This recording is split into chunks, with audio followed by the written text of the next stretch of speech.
Hi, welcome to Terry Talks Movies. This time around, we've got a couple of horror movies from England in the late 1950s and early 1960s, one from 59, one from 1960. But before that, we've got a couple of things. First off, here's Middle-Aged Geek Grrrl. Okay, I've got a guest because she's out of hospital and I thought I would get her on, so say hi to Middle-Aged Geek Grrrl. Hi, Middle-Aged Geek Grrrl. Oh, you didn't mean me. I didn't mean you. Hello, everybody. I am out of hospital, and I did see all the comments left and the concern from people, so I just wanted to pop up and say thank you very much. It was really appreciated. It's nice to know there are people out there that care for me and Terry. And, yeah, thanks. It was an unexpected visit, but a visit that was needed regardless.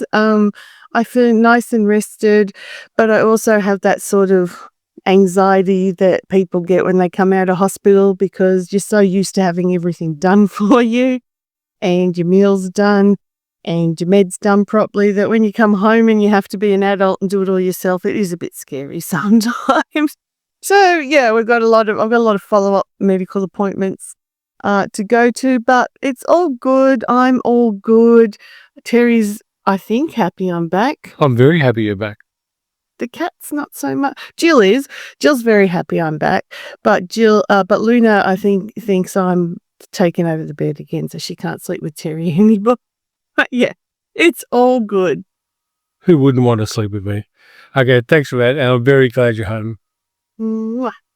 All right, I'll go now and let Terry do his regular Science Fiction Saturday. Bye. And secondly, one of the things that's hit the Australian film industry over the last few days is the death of the GOAT of Australian film criticism, David Stratton. David Stratton might not be an internationally known name, but for Australians, he was the guy. He was our Roger Ebert in a sense. He was our Pauline Kael. On TV, he did two movie-reviewed TV shows, The Movie Show and At the Movies with Margaret Pomerantz, where they batted back and forth opinions about all sorts of movies.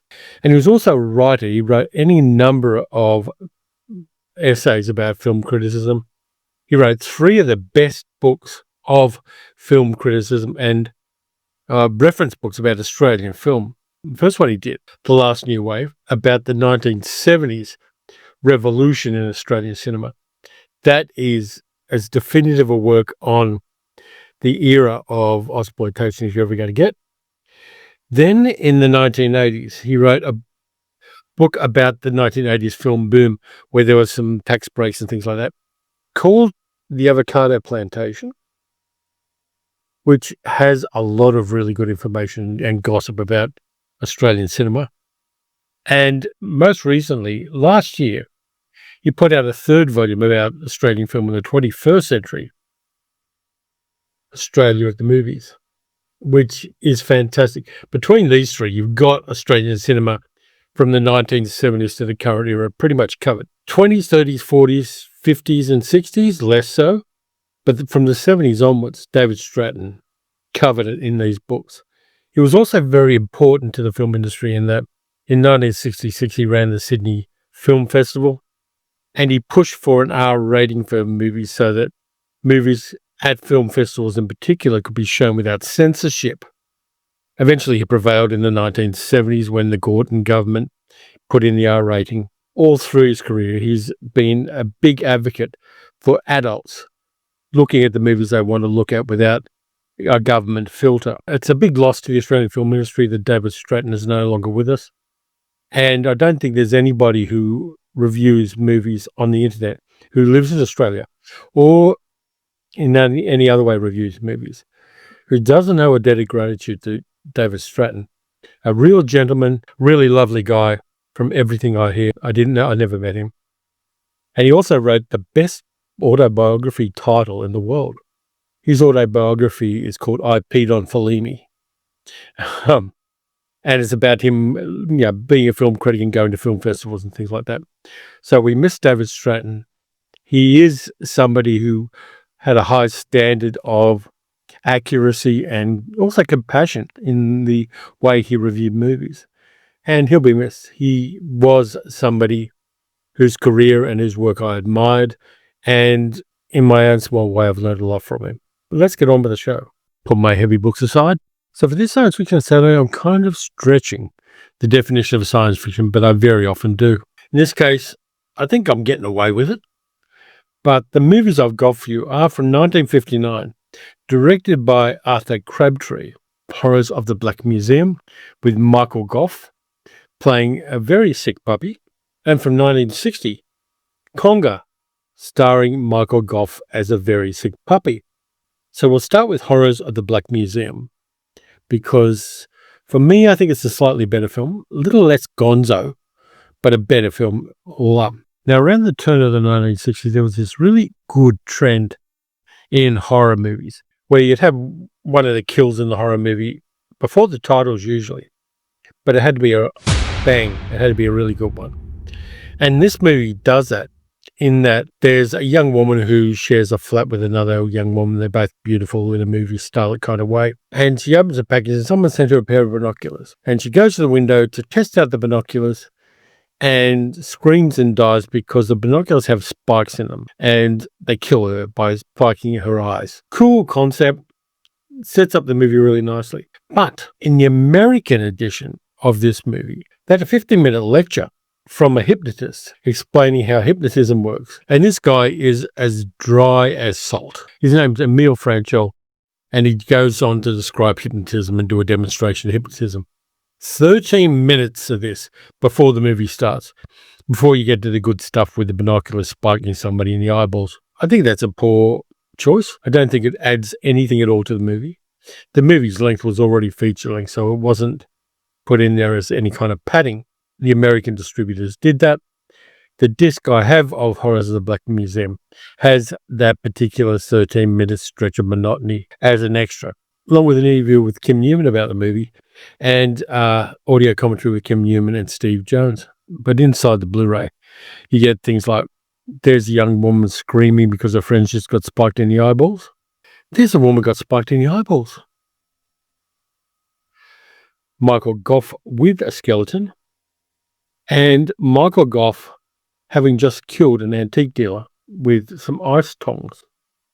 These art cards are in black and white and they're on what feels like recycled paper, so maybe they were done that way for eco-friendly reasons. But I don't mind them, and on the back it says Horror of the Black Museum. Originally, the producers Nat Cohen and Stuart Levy wanted either Vincent Price or Orson Welles to play the lead character. But they didn't have a Vincent Price or an Orson Welles budget, so they got Michael Gough, who had been good in a couple of other things before this, and as Kim Newman points out, was very bad in the first Hammer Dracula movie. At this stage of his cinematic career, he was very theatrical with that over-the-top theatrical received pronunciation and incredibly precise enunciation. And he had that weird thing where they dyed the sides of his head grey to make him look older, and all it looks like is somebody cosplaying Reed Richards. Though, of course, this movie came out before the Fantastic Four. In the movie, Michael Gough plays Edmund Bancroft, who's a writer of true crime books and true crime articles, and he has a very high opinion of his own knowledge and skill set in writing these things. His antagonist is Jeffrey Keane, who plays Superintendent Graham. Bancroft, having quite a reputation, is able to go to Scotland Yard and talk to the police about current cases. And there have been a number of murders of single young women, which Bancroft is writing about and which Inspector Graham is investigating. The most recent one of which, of course, is the binocular thing. Bancroft has started his own Black Museum. Scotland Yard has a Black Museum where they store murder weapons and items to do with famous murders. The public's not allowed into it, but it was the thing in the past, and I suppose it still is to this day, though I haven't researched that. Bancroft has an assistant called Rick, played by Graham Kernell, who is just basically his dog's buddy. He writes things up for him. He helps him in his museum when they get new exhibits, and when he finds things in an antique shop, like the antique shop run by an old lady called Aggie, who supplies him with various bits of tat to put into his museum, knives and all sorts of other things like that. What nobody knows is that Bancroft is a little more involved in this than he lets on to the police. In fact, he has hypnotized his assistant Rick and has given him an injection of some serum that basically turns him from a teenage Dr. Jekyll to a Mr. Hyde with a blue face and hairy eyebrows, who is convinced to murder by Bancroft. Bancroft uses Rick to kill the people he wants to kill. It's interesting that he uses Rick in particular to kill beautiful single young women. There's a very wide streak of misogyny here. Oddly enough, Bancroft has a girlfriend, a tarty woman called Joan, played by June Cunningham, who was a 1960s era pin-up model. And she asks him for money after they have a night of what must be quite icky passion. And he says no, and she starts telling him off and telling him exactly what she thinks of him. So Bancroft goes off in a snit, and Joan decides to go to the local pub, put some coins into the Rockola jukebox, and dance around for the people in the pub. Not a good dancer, not a good actress either, June Cunningham. She had an hourglass figure and that look that English pin-up models of the era had. Then she goes home and finds out that there's a guillotine set up above her bed. Her head gets chopped off and it's never found. Her body's found, but not the head. Meanwhile, Bancroft plays cat and mouse with the coppers and goes to the sites of the murders and looks around them like he doesn't know what happened. And the murders continue. We see Bancroft talking to Rick, and Bancroft talks to Rick and tells Rick exactly what he thinks about women. And I will cut to the chase and say it's not complimentary. He particularly goes ballistic when he finds out Rick's got a girlfriend called Angela, played by Shirley Ann Field, and they're getting very close together and they're going to marry. And Bancroft has this weird jealousy about it. Like he secretly loves telling Rick what to do for reasons, and there are some implications you can make about that if you so choose. Very weird movie, and I do a good double feature with Peeping Tom, which also had Shirley Ann Field in it. It's a proto-slasher movie in a way. It's a proto-horror movie.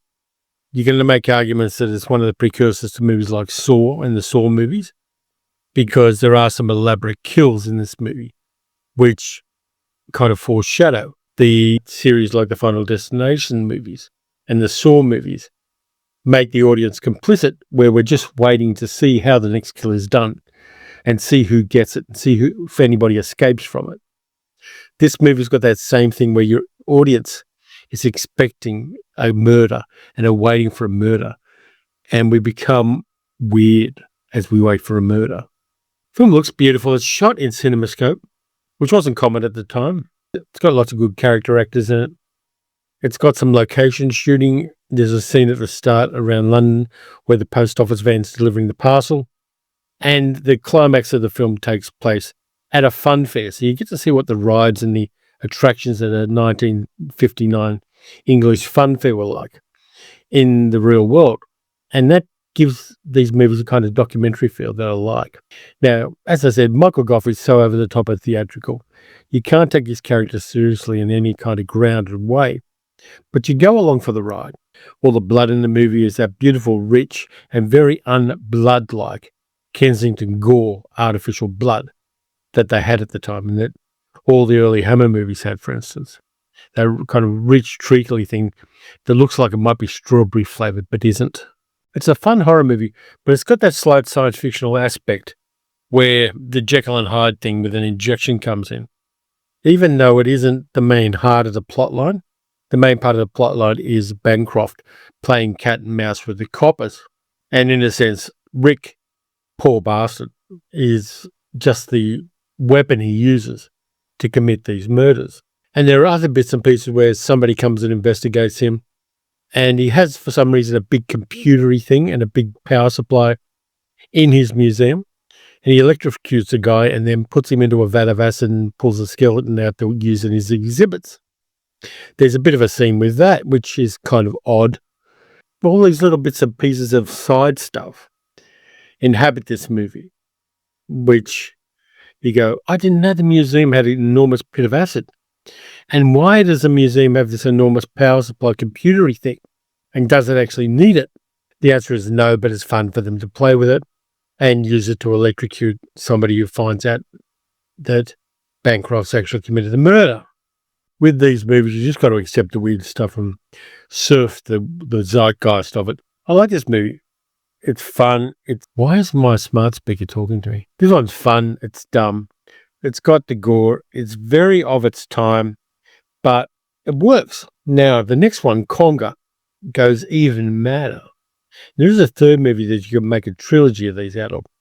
A movie called Black Zoo, which again has Michael Gough playing a nutcase, killing people for facile reasons. But I haven't watched that one yet. I might put it in a future video. Let me know if you want me to do Black Zoo in a future video, because I will. This one, Konga, the King Kong movie that you get when you want a King Kong movie set in the Croydon High Street.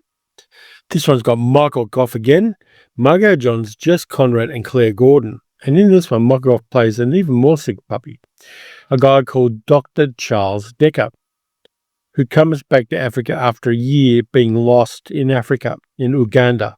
His planes crashed there, the pilot died, and then he spent time being nursed back to health by the locals, and he finds out certain things. There are certain plants in the area and certain medical technologies that the locals use that Decker will find useful when he comes back. And the funny thing is, when they're showing you the plane crash and the establishing shot of the plane, they use stock footage from Australia. And I can tell for two reasons. The vegetation's pretty obviously Australian. They've got gum trees and things like that. And then in the background, they've got a kookaburra. And in the background, they've got a kookaburra. And so it's pretty obvious that they've just grabbed footage saying, okay, this is what we're going to use for Uganda, when it's actually just a light plane flying over an Australian bush setting.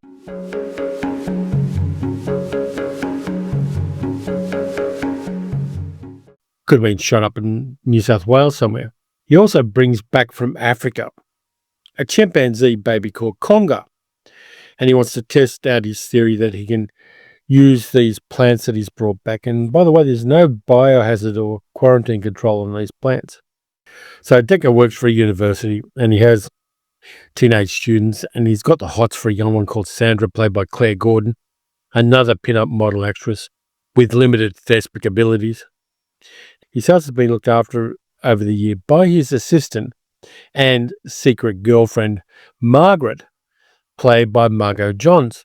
Now, it's just me probably, but if you get a choice between Claire Gordon's facile and kind of empty-headed teenage character and Margot Johns playing Margaret, I'm going Margot Johns. She's intelligent, she's smart, she's kind of sexy in a 1950s English lady way, and she's dedicated to him. So there's a lot of pluses there. There's no red flags in her until she gets betrayed, and then suddenly she's got more red flags than a Mayday parade.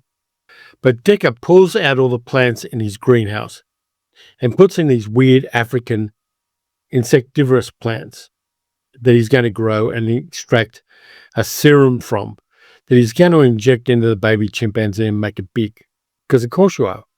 It isn't enough that you've got giant non-mobile triffids growing in your greenhouse, and you could definitely monetize them if you wanted. No, he's got to use this serum to turn a little chimpanzee into a big guy in a gorilla suit. And he's also got more botanicals from Uganda. He's got an extract which he takes from certain plant seeds, which, if injected into a human being or an animal, puts it under your control. So Decker jabs this stuff into the baby chimpanzee, and it instantly grows into a guy in a gorilla suit. And he's also given a part of that serum that puts it under his control. And coincidentally, though this is never mentioned in the movie, it makes Konga understand English at least at a high school level. So when he tells Konga to do something, Konga will do it. The dean of his university is pissed off with something that Decker does. Decker sends a gorilla to kill the dean and sets off the chain of events. In this case, the coppers involved are mostly Jack Watson, an English character actor with a very familiar face, playing Superintendent Brown, who starts investigating these murders where the people are being killed by something like a human, but immensely stronger. Meanwhile, Decker decides he's going to lust up to Sandra and plays the mentor and starts grooming her. Her boyfriend, Bob, played by Jess Conrad, isn't happy with this and warns him off, which is a fair enough thing to do. Decker sends Konga to kill the boyfriend, which it does. He's on his little motor scooter and Konga comes out of the bushes and basically strangles him to death. Meanwhile, Decker's in the greenhouse and starts assaulting young Sandra. But Margaret overhears him and finds out that he's going to ditch her and take up with this younger woman. And Margaret is not happy with this. So she goes to town. She gets more of this serum and the control serum, injects it into Konga in a massive dose. He grows really big and basically King Kongs Croydon High Street and the area around Big Ben. She dies as a side effect of this. And on the way out, Konga grabs Decker and carries him around like a very, very ugly fey. This comes to the attention of the police and the military, as indeed any 40-foot tall mutated chimpanzee would, at least a mutated chimpanzee that looks like a guy in a gorilla suit. The cops come out, the army comes out with bazookas and machine guns and all sorts of other stuff and take him down the end. And just after it dies, Konga shrinks down to being a little baby chimpanzee again, because they've got to do a little bit of that werewolf thing here to make the audience go, ah, at the end of it, after they've lived through the absurdity of a giant ape running through the home counties of England. It's mad, it's fun. It's King Kong done on a budget. The producers wanted to do a King Kong because they loved King Kong, but they wanted to do it their own way. They wanted to do it without breaching copyright, and they wanted to do it in England so they could get this subsidy they had at the time. In the 1950s and 1960s and 1970s, there was this subsidy thing in England where if you made an English movie with mostly English cast, the English government had a subsidy on cinema tickets sold. At the start, it was they got a quarter of a penny for every theatre ticket sold in England. And that money went to movie producers. And so the government shared that out and it helped pay for the English film industry. And movies like Konga and Horrors of the Black Museum were made partly because the producers could get a little bit of funding from the government. It's a bit different from the way we do things now, because the Australian government hears that Baz Luhrmann wants to make a movie and they throw $30 million at him and he makes a piece of shit movie that's not about anything Australian at all, like Elvis, or for that matter, Australia, which is just basically a big budget Western done with Australian bits tacked on. But these two, Konga and Horrors of the Black Museum, are a good double feature, though, of course, this one could be double featured with Peeping Tom very easily. But I thought I'd put them together. They both got Michael Gough in them. They're both mad fun. They're both silly as hell. There's nothing in these movies that you can take at all seriously. Some of the younger female actors couldn't act very well, which these days is kind of fun, but at times it's annoying. Like Victor Caroon's wife in the Quatermass movie, where it's played by the girlfriend of the producer and she can't act at all. What was her name? I'll find her name for you. Margie Dean was the actress's name. If you look at Margie Dean in the first Quatermass movie, she could not act at all. She was incredibly bad as an actress. She did have a film career because she was the girlfriend of a film producer, Robert Lippert. She later on, like a lot of unsuccessful actors, went into real estate. But that's a side issue to these movies. These movies are fun. These movies are dumb fun. These movies are 1959, 1960 in the cinema fun films. And I enjoyed revisiting them. I'm still doing Art House August, where I'm watching 31 art house movies in the month of August. But these two were a bit of a palate cleanser for me. And I enjoyed watching them over the last 24 hours. So that's what I got for you this time. Let me know what you think of these movies, whether they're fun for you or whether they annoyed the shit out of you. I enjoyed them. So thank you very much for watching. If you enjoyed the video, please like, subscribe, hit the notification bell. Let me know what you think of these movies. Let me know what other movies of the era you would like me to do in the future, because I'm always happy to add to the list. You'd also like, subscribe, hit the notification bell.